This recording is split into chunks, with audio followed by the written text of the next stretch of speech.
आपण ऐकत आहात रेडिओ TJ 89.6 FM, आपल्या परिसराचा आपला आवाज.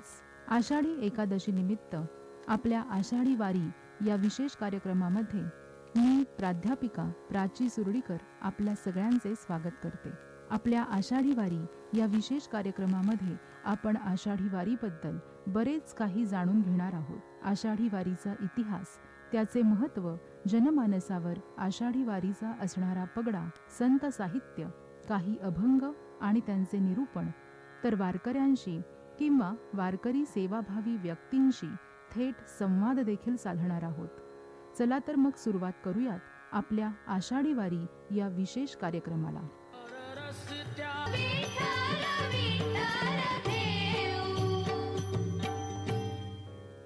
श्रोते हो, आज आहे 8 जुलै 2024. आषाढी वारीचा 11वा दिवस. काल माऊलींच्या पालखीचा मुक्काम लोणंद येथे होता, तर जगद्गुरू संत तुकाराम महाराजांच्या पालखीचा मुक्काम सणसर येथे होता. दिसा माझी दिस जाती, भेटीचा क्षण जवळ आणती. त्याप्रमाणे विठ्ठल भेटीचा क्षण, दैवी भेटीचा अनुपम्य सोहळा जवळ जवळ येत आहे. विठ्ठल भेटीची आस मोठी, पंढरी नगरी तो उभा राऊळी जगत जेठी. विठ्ठल नाम घेऊनी संग, चालत असे वारकरी होऊनी दंग. भक्तांवर ठेवी निजदृष्टी, विठ्ठल भक्ती तरंगली अवघी सृष्टी. विठ्ठल भक्ती तरंगली अवघी सृष्टी. या ओळीत म्हटल्याप्रमाणे विठ्ठल भेटीची आस क्षणोक्षणी वाढत आहे, प्रबळ होत आहे आणि लवकरच विठ्ठल भेटीचा क्षण समीप येत आहे. सुंदर ते ध्यान उभे विटेवरी, करकटेवरी ठेवू नया. तुळशी हार गळा कासे पितांबर, आवडे निरंतर हेची ध्यान. मकर कुंडले तळपती श्रवणी, कंठी कौस्तुभमणी विराजित. तुका म्हणे माझे हेची सर्व सुख, पाहीन श्रीमुख आवडीने. विठ्ठलाचे सुंदर रूप कमरेवर हात ठेवून विटेवर उभे आहे. त्याच्या गळ्यात तुळशीचे हार असून कमरेभोवती पितांबर आहे. विठ्ठलाचे हे रूप मला नेहमी खूप आवडते. त्याच्या कानात मत्स्याच्या आकाराची कुंडले चमकत आहेत आणि गळ्यात कौस्तुभरत्न शोभत आहे. तुकाराम महाराज म्हणतात, विठ्ठलाचे हे मोहक मुखकमल हेच माझे सर्व सुख आहे, ते मी नेहमी आवडीने पाहीन. चला तर ऐकूयात पुढील अभंग, सुंदर ते ध्यान उभे विटेवरी.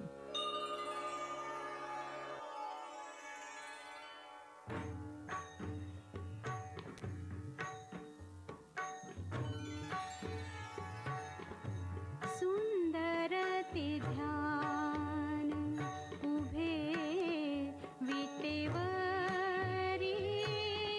सुंदर ते ध्यान उभे विटेवरी.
मकर कुंडले तळपती श्रवणी, म्हणजे विठ्ठलाच्या कानामध्ये मकर कुंडले अर्थात माशाच्या आकाराची कुंडले आहेत. माशांना पांडुरंगाच्या कानात स्थान कसे मिळाले असा प्रश्न अनेकांना पडतो. तर एका भक्ताच्या भोळ्या भक्तीवर भाळून विठोबाने माशांना कानात स्थान दिले आहे. यामागची कथा अशी आहे की एकदा एक कोळी पांडुरंगांना भेटायला पंढरपुरी जातो. या कोळ्याची परिस्थिती अगदीच बेताची असते. मासेमारी करून रोजच्या दिवसाच्या पोट्या पाण्याची व्यवस्था तो करीत असतो. श्री विठ्ठलाचे वर्णन ऐकून त्याला देखील श्री विठ्ठलांना भेटण्याची इच्छा होते. मग भेटीस जावे तर भेटवस्तू काय द्यावी असा प्रश्न या कोळ्याला पडतो.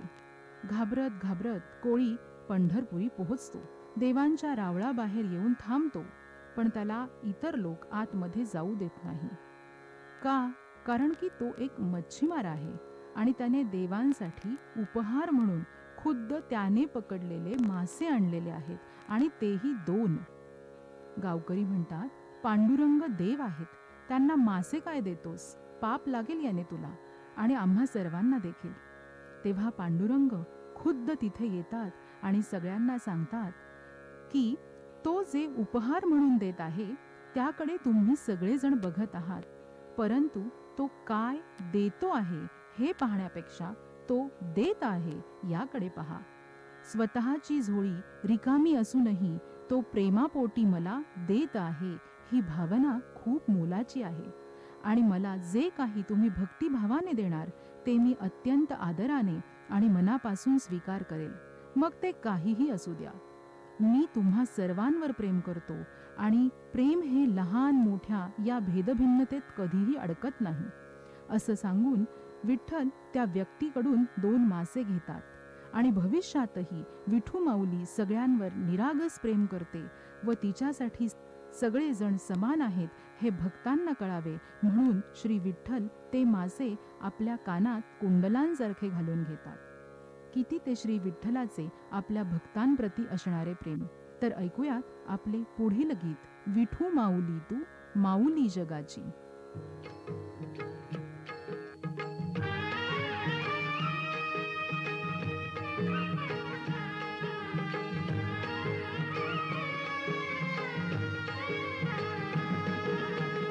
विठू माऊली तू माऊली जगाची, विठू माऊली तू माऊली जगाची, माऊलीत मूर्ती विठ्ठलाची.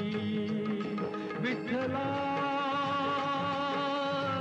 माय बापा, विठू माऊली तू माऊली जगाची, विठू माऊली तू माऊली जगाची, माऊलीत मूर्ती विठ्ठलाची.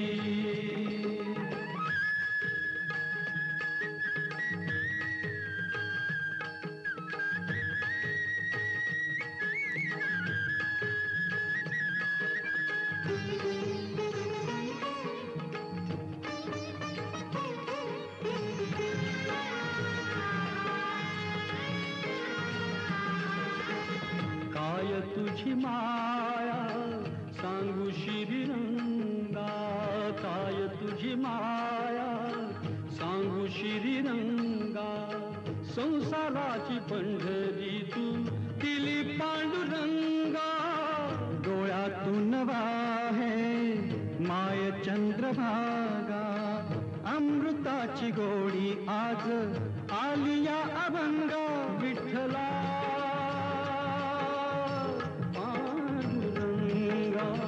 अभंगाला जोड टाळ्याची पळ्यांची, अभंगाला जोड टाळ्याची पळ्यांची, माऊलीत मूर्ती विठ्ठलाची. विठ्ठला माय बापा, विठू माऊली तू माऊली जगाची, विठू माऊली तू माऊली जगाची, माऊलीत मूर्ती विठ्ठलाची.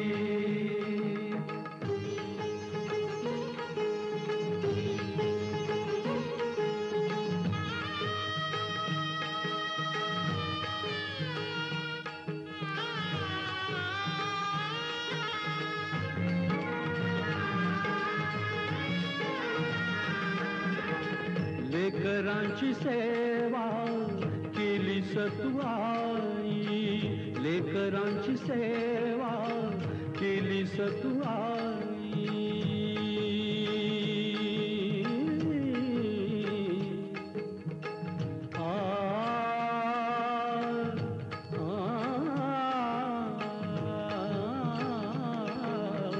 लेकरांची सेवा केली सतुआई. कसं पांग फेडू कस होऊ उतराई, तुझ्या उपकारा जगी तोड नाही. ओवाळीन जीव माझा सावळे विठाई, विठ्ठला माय बाबा. जन्मभरी पूजा तुझ्या पाऊलांची, जन्मभरी पूजा तुझ्या पाऊलांची. माऊलीत मूर्ती विठ्ठलाची, विठ्ठला माय बाबा. विठू माऊली तू माऊली जगाची, विठू माऊली तू माऊली जगाची. माऊलीत मूर्ती विठ्ठलाची. पांडुरंग पांडुरंग विठू माऊली तू, पांडुरंग पांडुरंग विठू माऊली तू. पांडुरंग पांडुरंग विठू माऊली तू, पांडुरंग पांडुरंग विठू माऊली तू. विठू माऊली तू माऊली जगाची, माऊली मूर्ती विठ्ठलाची. माऊली तू माऊली जगाची, माऊली मूर्ती विठ्ठलाची. विठू माऊली तू माऊली जगाची, माऊली मूर्ती विठ्ठलाची. आज संत श्रेष्ठ ज्ञानेश्वर महाराजांची पालखी लोणंदहून तरडगावकडे मार्गस्थ होत आहे. आजचा पालखीचा मुक्काम तरडगाव येथेच आहे. जर तू ब्रह्मानंदाचा म्हणजेच परमानंदाचा आनंद घेतला नाहीस तर जीवनात नक्कीच रडावे लागेल. या सिद्धांताचे चिंतन करण्यासाठी पालखी तर अधिक रड तरड गावाला येते. पण तरड गावाला येण्यापूर्वी माऊलींच्या पालखीचे पहिले उभे रिंगण चांदोबाचा लिंब येथे सकाळी होणार आहे. आता नक्कीच प्रश्न आपल्या मनी असणार, रिंगण म्हणजे नक्की काय? तर पालखी सोहळ्यातले एक महत्त्वाचे आकर्षण म्हणजे रिंगण. हा कार्यक्रम पालखीत सहभागी वारकऱ्यांबरोबरच स्थानिक लोकांचा आणि माध्यमांचा देखील आकर्षणाचा विषय. रिंगण म्हणजे एक प्रकारचा खेळ असं म्हणता येईल. रिंगण या शब्दाचा शब्दशः अर्थ म्हणजे वर्तुळ. रिंगण म्हणजे पालखी भोवती गोल फिरणे. रिंगणाचे ठिकाण एक मोठे मैदान असते. प्रत्येक पालखी सोहळ्याची रिंगणाची जागा ठरलेली असते. कधी कधी भाविकांच्या संख्येनुसार जागांमध्ये बदल देखील करता येतो. पालखी सोहळा वाटचाल करत रिंगणाच्या ठिकाणी पोहोचतो तेव्हा आधी चोपदार रिंगण लावतात. यामध्ये मध्यभागी पालखी, पालखीच्या सभोवती पताकाधारी वारकरी व दिंड्या, त्याभोवती रिंगणासाठी मोकळी जागा आणि पुन्हा त्याभोवती दिंड्या व रिंगण बघायला आलेले भाविक असे उभे राहतात. रिंगण लावणे हे कौशल्याचे काम आहे. चोपदारांचे कौशल्य आणि वारकऱ्यांची शिस्त याच ठिकाणी दिसून येते. गोल रिंगण, उभे रिंगण हे रिंगणाचे प्रकार आहेत. उभ्या रिंगणामध्ये दिंड्या पालखीच्या दोन्ही बाजूने समोरासमोर उभ्या राहतात. यामधून अश्व दौडतो. रिंगणामध्ये मोकळ्या ठेवलेल्या मार्गावर तुळशी वृंदावन घेतलेल्या महिला, हातात पताका म्हणजे झेंडे घेतलेले वारकरी आणि विणेकरी हे स्वतंत्ररित्या पळतात. पालखी सोहळ्यात 1 अथवा 2 अश्व सहभागी होतात. यात एका अश्वावर जरी पटका घेतलेला स्वार असतो तर एक अश्व रिकामा असतो. रिकाम्या अश्वावर संत बसतात अशी भाविकांची श्रद्धा असते. अश्व धावे अश्वामागे, वैष्णव उभे रिंगणी, टाळ मृदुंगा संगे, गेले रिंगण रंगोली. या काव्यरचनेप्रमाणे वैष्णवांच्या दाटीत अश्वांच्या नेत्रदीपक दौडीला प्रारंभ होतो. कमालीची उत्कंठा, गगनभेदी टाळ मृदुंगाचा गजर, अखंड सुरू असलेला माऊलींचा जयघोष अशा भक्तिमय वातावरणात माऊलींचे तसेच स्वारांचे अश्व नेत्रदीपक दौड घेतात आणि उभे रिंगण पूर्ण केले जाते. श्वास रोखून ठेवलेल्या उपस्थित असंख्य भाविकांच्या डोळ्यांचे पारणे फेडणारा वारीतील हा पहिला उभा रिंगण सोहळा. लाखो भाविक याची देही याची डोळा पाहतात. ऐकावा, पहावा आणि अनुभवावा असा हा अनुपम्य रिंगण सोहळा प्रत्येक व्यक्तीने आयुष्यात एकदा तरी पहावाच असे मला वाटते. या निमित्ताने ऐकूयात आपले पुढील गीत, रंगी तुझ्या सोहळ्याच्या रिंगणी.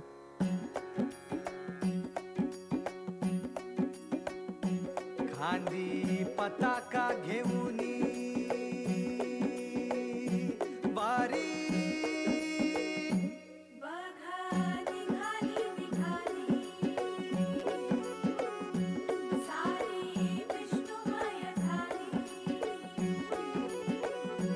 माळ तुळशीची शोभे गळा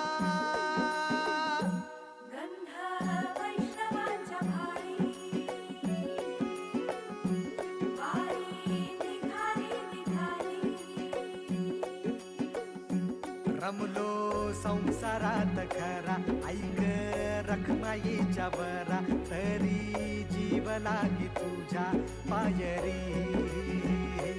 राव दारी उभा माझ्या, देतो बीट पायी तुझ्या, सेवा करीन योगे योगे माहुली.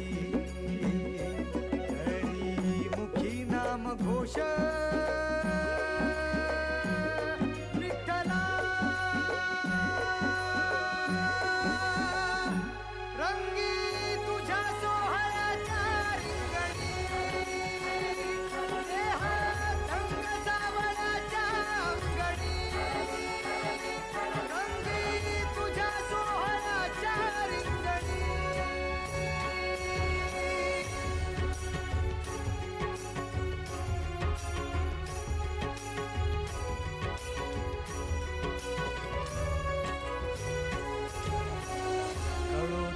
कर्म तुझे नाम धर्म.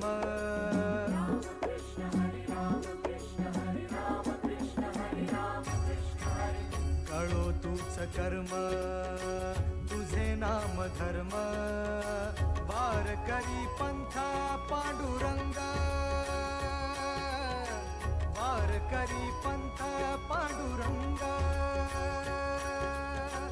वैकुंठी दिसे स्वर्ग रे, रंगी तुझ्या सोहळ्याच्या रिंगणी. रंग सावळाच्या अंगणी, रंगी तुझ्या सोहळ्याच्या रिंगणी.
एक ओढ सतत मनी व्याकुळ होतो देह. एक ओढ सतत मनी व्याकुळ होतो देह. आतुर असतो फक्त वारीच्या आगमनासाठी. जसा आला होता वैकुंठीचा राया तुकोबाच्या भेटीसाठी. इंद्रायणीच्या काठापासून ते चंद्रभागेच्या वाळवंटापर्यंत तू असतोस आमच्या सोबत नाचून धुंद झालेलं पाहण्यासाठी. स्वतःच्या कामाला पांडुरंग मानणारे काही थकलेले भेगाळलेले देह असतील तिथून तुझ्या वारीचा सोहळा अनुभवतात. कारण तुझे काही मधुकरी ते काम आमच्यासाठी करतात, तुझे दूत म्हणून. त्यांचा अट्टहास पूर्ण झाला. फेसबुक दिंडी माझ्या गाभारी, माझी पंढरी. रिंगण झाल्यावर दिंड्यांचे विविध खेळ होतात. हे खेळ होताना टाळ व भजन सुरू असते. हे खेळ खेळणे आणि बघणे हा एक अवर्णनीय अनुभव आहे. यामध्ये पालखीच्या दोन्ही बाजूंनी 2 रांगांमध्ये टाळकरी बसतात. वेगवेगळ्या ठेक्यांवर ज्ञानोबा तुकाराम हे भजन गातात. या कडेने पखवाज वादक उभे राहून पखवाज वाजवितात. पाऊस पडून चिखल झाला असला तरीही पावसात चिखलात बसून हा खेळ खेळून वारकरी या उभ्या रिंगणाचा आनंद लुटतात. त्या निमित्ताने ऐकूयात आपले पुढील गीत, चाले रिंगण सोहळा.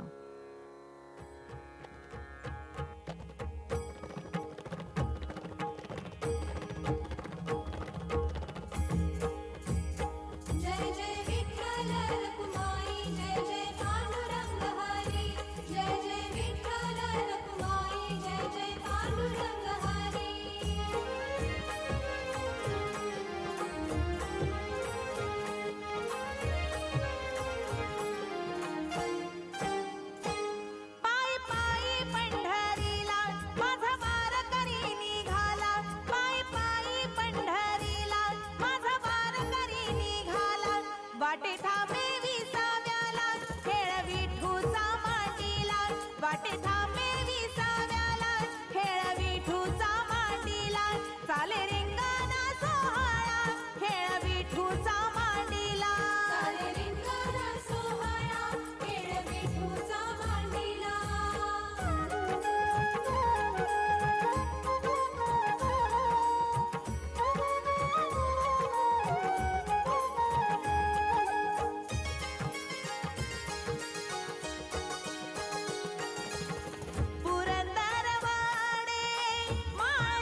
जगद्गुरू श्री संत तुकाराम महाराजांची पालखी आज सणसर येथून पुढे मार्गस्थ झाली आहे. पालखी बेलवंडी मार्गे अंथुर्णे येथे मुक्कामास जाणार आहे.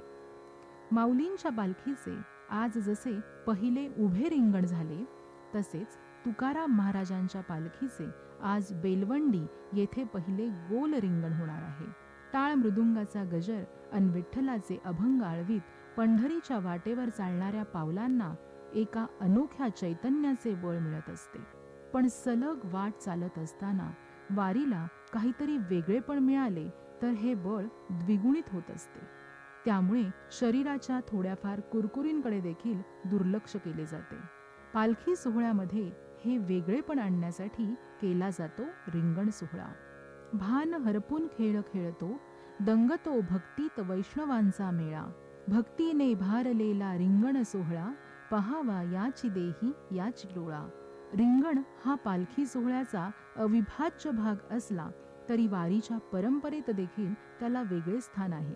वारकऱ्यांची पाऊले वाटेवर असताना केवळ चालण्याबरोबरच मध्येच काहीतरी खेळ खेळायला मिळाले तर वारीचा आनंद वाढून पुढच्या वाटचालीचा उत्साह वाढतो. त्यामुळेच या रिंगणाचे पालखी सोहळ्यामध्ये विशेष स्थान आहे. मुळात वारीच्या वाटेवर शीण भार दूर करण्यासाठी काही खेळ खेळले जातातच. वारीचा पालखी सोहळा एका शिस्तीत आणि दिमाखात पुढे जात असतो. शिस्तीची हीच परंपरा वारकऱ्यांच्या खेळात देखील असते आणि त्यातूनच शिस्तबद्ध असा रिंगण सोहळा निर्माण होतो. गोल रिंगण हा तर वारकऱ्यांच्या आणि भाविकांच्या दृष्टीनेही पालखी सोहळ्यातील सर्वोच्च आनंदाचा क्षण. रिंगणासाठी मोठे मैदान सज्ज करण्यात येते. गोल रिंगणामध्ये मैदानाची गोलाकार आखणी केलेली असते. केंद्रभागी पालखी ठेवली जाते. त्याच्या भोवती वारकरी उभे राहण्याची जागा, त्यानंतर अश्व धावण्याची गोलाकार जागा यांची आखणी केली जाते. या सर्व परिघाबाहेर भाविकांना उभे केले जाते. रिंगण सुरू होण्यापूर्वी रिंगण लावणे हा महत्त्वपूर्ण भाग आहेच. पालखी मार्गावरून रिंगणाच्या दिशेने येताना ध्वनिक्षेपकावरून सूचना दिल्या जातात आणि त्यानुसार एक एक दिंडी शिस्तबद्धपणे आखलेल्या रिंगणामध्ये दाखल होते. प्रत्येक दिंडीतील विणेकरी, टाळकरी, पखवाजवादक, झेंडेकरी आणि डोक्यावर तुळशी वृंदावन घेतलेल्या महिला वेगवेगळ्या गटाने गोलाकार उभ्या राहतात. पालखी व दिंड्या रिंगणात दाखल झाल्यानंतर शेकडो मृदुंगाच्या व टाळांच्या गजरात लाखोंच्या मुखातून ज्ञानोबा माऊली तुकाराम असा घोष करीत ठेका धरला जातो आणि रिंगण सोहळा सुरू होतो. झेंडेकरी, विणेकरी, टाळकरी, मृदुंगवादक, तुळशी वृंदावन घेतलेल्या महिला क्रमाक्रमाने रिंगणामधून धावतात आणि शेवटी अश्व रिंगणामध्ये धावतात आणि रिंगण सोहळ्याची आनंदाची सर्वोच्च पातळी गाठली जाते. त्यानंतर याच जागी फुगड्या घालण्याबरोबरच विविध खेळ देखील रंगतात. 60 ते 70 वयाच्या महिला, पुरुष वारकरी तरुणांनाही लाजवतील अशा आवेशात रिंगणामध्ये धावत असतात. वाटेवर चालून पाय थकतात, पण रिंगणामध्ये धावायला हे बळ येते कुठून हे एक मोठे कोडेच आहे. म्हणूनच ऐकूयात आपले पुढील गीत, माझा सावळा सावळा देव विठुराया.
गोल रिंगण सोहळा पार पडला की जगद्गुरू संत तुकाराम महाराजांची पालखी आज अंथुर्णे येथे मुक्काम करणार आहे.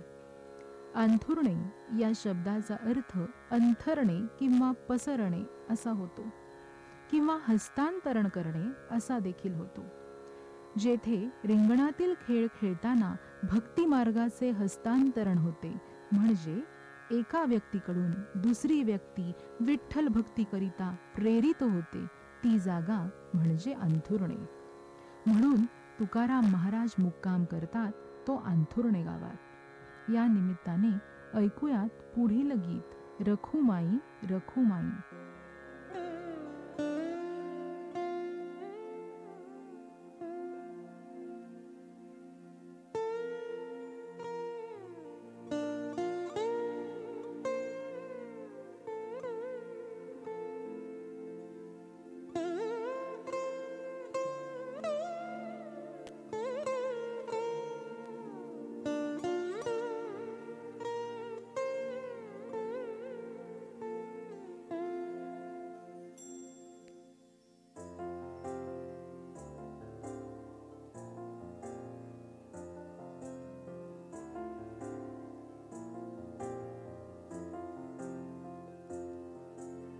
तुझ्या विना वैकुंठाचा कारभार चालना. एकल्या विठुरायाला हो संसार पेलना. तुझ्या विना वैकुंठाचा कारभार चालना. एकल्या विठुरायाला हो संसार पेलना. ये ग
आपल्याला या आषाढी वारीच्या पुढील प्रवासाकरिता खूप खूप शुभेच्छा. श्रोते हो, याबरोबरच आपण आपल्या आषाढी वारी या कार्यक्रमात इथेच थांबूयात. उद्या पुन्हा भेटू याच वेळी एका नवीन माहितीसह. तोपर्यंत ऐकत रहा रेडिओ TJ 89.6 FM, आपल्या परिसराचा आपला आवाज.